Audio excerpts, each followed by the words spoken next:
Kam jedeš, Dádo? Jdeš naložit hnůj. Tak koukej na cestu.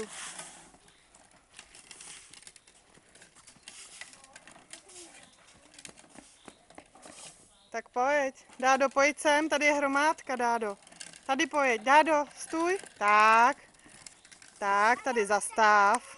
Zastav, tak a naložte tam. Tak a můžeš odjet. A dáme to koníčkům, Dádo. Tam, pojď to odvízt koníčkovi, jo? Tam, pojď. Pojď, dáme to koníčkovi. Napapat mu dáme. Lilinko, nech mu to, Lilinko. Tak, jeď a dáme napapat koníčkovi.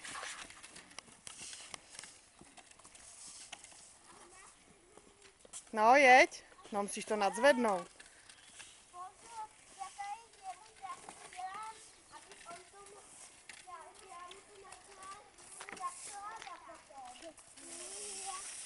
Tak a jeď tam za tetou, Dádo. Dádo, jeď tam za tetou. Tak, jeď za tetou a dáme koníčkovi. No, zvedni to, Lilinko, pomůžeš mu, prosím? Děkuju. Tak, Dádo, a jeď za koníčkem. Dádo, jeď za koníčkem. Tak. Tak, dobře, Lilinko, odvez to tam. A pomalu, jo, ke koníčkovi. Tak, mu to tam vysyp rukou. Dej mu to tam pod čumáček, jo. Pozor, ne, polož to kolečko. Polož to kolečko.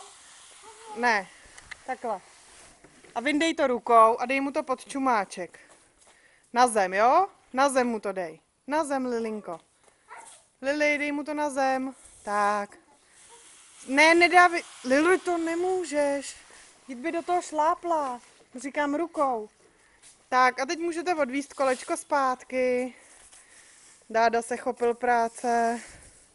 Po mamince.